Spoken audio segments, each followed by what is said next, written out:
श्री स्वामी समर्थ अवधूत चिंतन श्री गुरुदेव दत्त श्री स्वामी समर्थ महाराज की जय।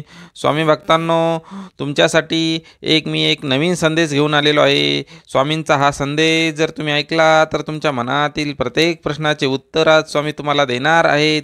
त्यामुळं तुम्ही आता आपल्या व्हिडिओच्या थंबनेलनुसार एक कुठले तरी फूल वरती स्पर्श करून इथपर्यंत आलेला आहात। तर चला तर मग पाहूया, स्वामी ज्यांनी 1 नंबरचं फूल निवडलं आहे त्या भक्तांसाठी स्वामी काय सांगू इच्छितात। मला माहीत आहे तुझ्या सर्व आशा संपत चाललेल्या आहेत, सगळे रस्ते बंद होत चाललेले आहेत, तुला सगळीकडे अंधार दिसू लागला आहे। बाळा, घाबरू नकोस, इथून पुढे माझा खेळ सुरू होतो।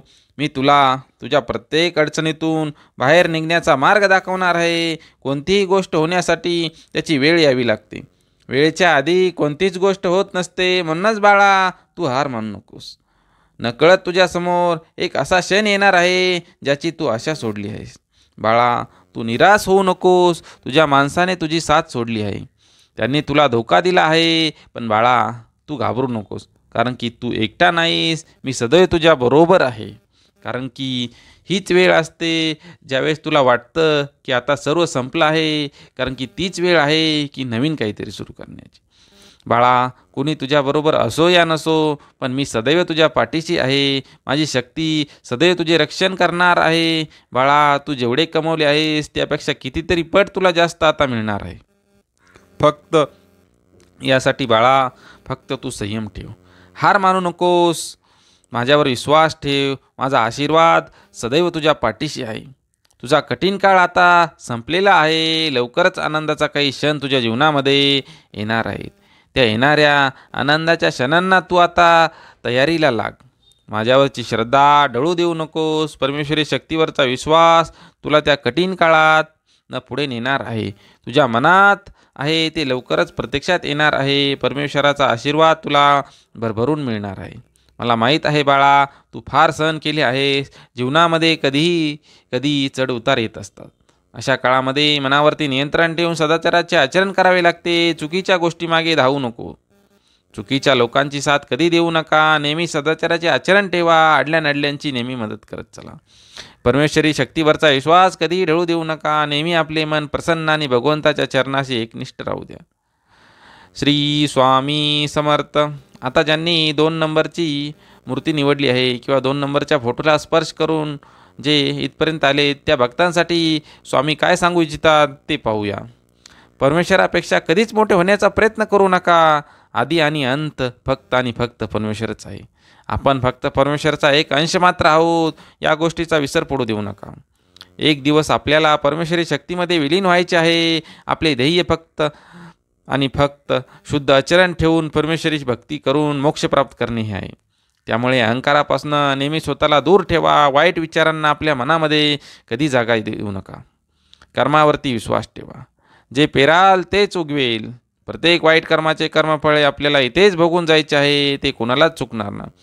यश मिळवण्यासाठी उशीर लागला तर नाराज होऊ नका, नेहमी संघर्ष करत राहा। आपले जीवन नेहमी संघर्षमय असले पाहिजे। काहीतरी मिळवण्याची जिद्द आपल्या मनामध्ये असली पाहिजे। मनाची शक्ती ओळखा, नेहमी आपले मन शांत ठेवा, संयमी राहा, कोणाची निंदा करू नका। या जगामध्ये स्थायी असं कोणतंच सुख नाही, त्यामुळे सुखाच्या पाठीमागे कधी धावू नका। ईश्वर सर्वांना एक संधी देत असतो, त्यामुळे येणाऱ्या प्रत्येक संधीचं सोनं करा। ईश्वर सर्वांना सारखेच मानतो, देवाजवळ कधीच भेदभाव केला जात नाही। गरजेपुरते जवळ येणाऱ्या लोकांना ओळखा, अशा लोकांपासून नेहमी सावध राहा। ज्या ठिकाणी आपल्याला मान सन्मान मिळत नाही अशा ठिकाणी कधीच जाऊ नका। नेहमी प्रयत्नशील राहा, यश मिळवण्यासाठी प्रयत्न करत राहा। चुकीच्या लोकांवरती विश्वास ठेवू नका। आपल्या मनाला जे पटतं, आपल्या मनामध्ये जो काही भाव आहे त्याप्रमाणे वागा। स्वार्थी बनू नका, स्वार्थी लोकांपासून नेहमी सावध राहा। स्वार्थी लोकांवरती विश्वास कधीच ठेवू नका। स्वार्थी लोकांना मदत करणे म्हणजे स्वतःच्या पायावरती धोंडा मारून घेतल्याप्रमाणे आहे, त्यामुळं नेहमी सावध राहा। आनंद हा कधी पैशाने मिळत नाही, त्यासाठी आपले कर्म चांगले ठेवावे लागते, आपले आचरण चांगले ठेवावे लागते। आपल्या तोंडामध्ये साखरेचे बोल असले पाहिजे। ज्याप्रमाणे धनुष्यातून सुटलेला बाण परत घेता येत नाही, त्याप्रमाणे आपल्या तोंडातून निघालेला शब्दसुद्धा आपल्याला परत घेता येत नाही। त्यामुळं नेहमी आपल्या शब्दांवरती नियंत्रण ठेवा, शब्द जपून वापरा। एखाद्या गोष्टीचा दिखावा करू नका. एखादी गोष्ट तुमच्याकडे आहे म्हणून इतरांना हिणवू नका. नेहमी सकारात्मक राहा. शरीरामध्ये सकारात्मकतेची ऊर्जा निर्माण झाली पाहिजे असे कार्य करा. देवावरती प्रेम करा. देवावरचा विश्वास कधीच ढळू देऊ नका. म्हणूनच म्हणतात, भगवान के घर देर है अंधेर नाही. या म्हणीतून निघालेल्या अर्थाने स्वतःला प्रेरित करा. नेहमी स्वतःचा आत्मविश्वास वाढवा. मनाचे खच्चीकरण होऊ देऊ नका. जे पण आहे ते स्पष्ट बोलत चला. मनामध्ये काहीच राहू देऊ नका. कोणाचाही द्वेष करू नका. स्वामी आई मी तुझे बाळ आहे अशी कमेंट टाका. श्री स्वामी समर्थ. आता ज्यांनी 3 नंबरची मूर्ती निवडली आहे किंवा फोटो निवडला आहे त्या भक्तांसाठी स्वामी काय सांगू इच्छितात ते पाहूया. स्वामी सांगतात, बाळा तू घाबरू नकोस. मी सदैव तुझ्या पाठीशी आहे. सदैव तुझे रक्षण करणार आहे. मला माहीत आहे तू आता फार सहन केलेलं आहे. तुला आता वाटत आहे की मला भगवंताची गरज आहे.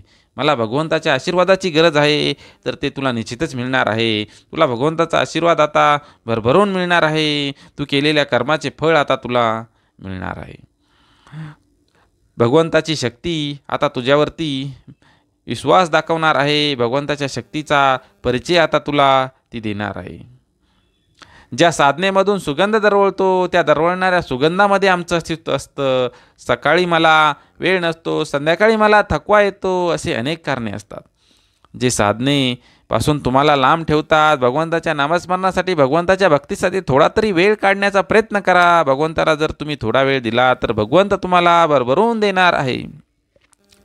भगवंताची गुरुतत्वाची शक्ती तुमच्या सदैव पाठीशी राहणार आहे. तुम्ही सदैव गुरुतत्वाच्या शक्तीवरती विश्वास ठेवा. ही शक्ती तुम्हाला अशक्य शक्य करून दाखवणार आहे.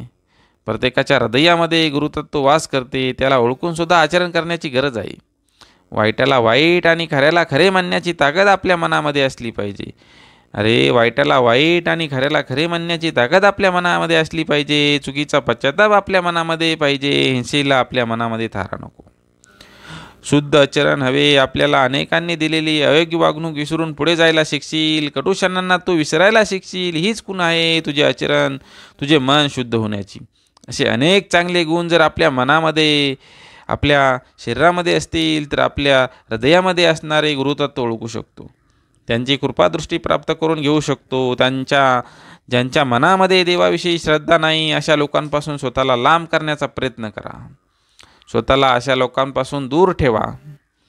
गिरगिटाप्रमाणे रंग बदलणाऱ्या लोकांपासून सावध राहा. ज्याप्रमाणे गिरगिट एका झाडावरनं दुसऱ्या झाडावरती गेल्याने त्याचा रंग बदलत असतो, त्याचप्रमाणे असेही काही समाजामध्ये लोक असतात जे प्रत्येकाकडे गेल्यानंतर वेगळे बोलतात. त्यांचे विचार बदलतात. समोरच्याला बघून ते आपले सल्ले वेळोवेळी बदलत असतात. अशा लोकांपासून तू सावध राहा. कारण की म्हणतात ना, वाईटाच्या संगतीचा गुण हा वाईटच असतो आणि चांगल्याचा संगतीचा गुण हा नेहमी चांगलाच असतो. त्यामुळं तुम्ही अशा लोकांपासून सावध राहा. ओळखीच्या लोकांना नेहमी मदत करण्याचा प्रयत्न करा किंवा अडल्या लोकांना मदत करत चला. ज्या लोकांना खरंच मदतीची गरज आहे अशा लोकांना मदत करा. दान धर्म करत चला. यामुळं तुमचे पुण्यकर्म, तुमचे कर्म हे चांगले होईल आणि तुमच्या जीवनामध्ये चांगले दिवस, सुखाचे दिवस येण्यास मदत होईल. कारण की स्वामी नेहमी अशा लोकांच्याच पाठीशी उभे राहतात की जे दुसऱ्यांची मदत करतात, जे देवावरती श्रद्धा करतात, जे चांगले कार्य करतात, जे सत्कर्म करतात. कारण की जर सत्कर्म केले तर तुमच्या शरीरामध्ये निश्चितच सत्कर्म म्हणजे सकारात्मक ऊर्जा तुमच्या शरीरामध्ये वास करेल. देवाची शक्ती तुमच्या पाठीशी उभी राहील आणि तुम्ही एक सुंदर आणि सुखी जीवन जगू शकाल. नेहमी आपण आपल्या मनामध्ये काय चालले आहे याचा विचार केला पाहिजे.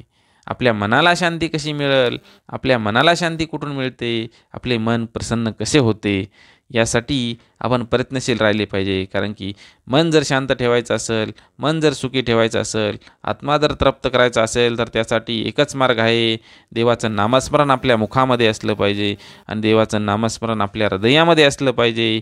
आपल्या हृदयामध्ये प्रत्येक वेळी फक्त आणि फक्त परमेश्वरानेच वास केला पाहिजे. असं जर झालं तर आपलं आयुष्य सुखी आणि चांगलं होण्यास नक्कीच आपल्याला मदत होईल. श्री स्वामी समर्थ. अवधूत चिंतन. श्री गुरुदेव दत्त. श्री स्वामी समर्थ महाराज की जय. आता आपण तिन्ही संदेश पाहिलेले आहेत. तिन्ही संदेशामार्फत आपण आपल्या इच्छा किंवा स्वामी आपल्याला काय सांगू शकतात, सांगू इच्छिता याविषयीची 3 संदेश आपण पाहिलेले आहेत. तुम्हाला स्वामी समर्थांचे संदेश कसे वाटले हे आम्हाला कमेंटमध्ये सांगा. स्वामी आई मी तुझे बाळ आहे हे कमेंटमध्ये लिहायला विसरू नका. तसेच श्री स्वामी समर्थ, जय जय स्वामी समर्थ या महामंत्राचा जप करत चला. तुम्हाला जसा टाईम मिळेल, ज्यावेळेस मिळेल, तुम्ही जर नोकरीला असताल त्या ठिकाणी किंवा तुम्ही इतर ठिकाणी असताल, कुठलाही बिझनेस असेल, धंदा असेल, कुठलंही कार्य करताना ज्यावेळेस तुम्हाला वेळ मिळेल किंवा तुम्ही एखादं वाहन चालवत असताना मनामध्ये स्वामींचा जयघोष करा, स्वामींच्या महामंत्राचा जप करा. श्री स्वामी समर्थ, जय जय स्वामी समर्थ.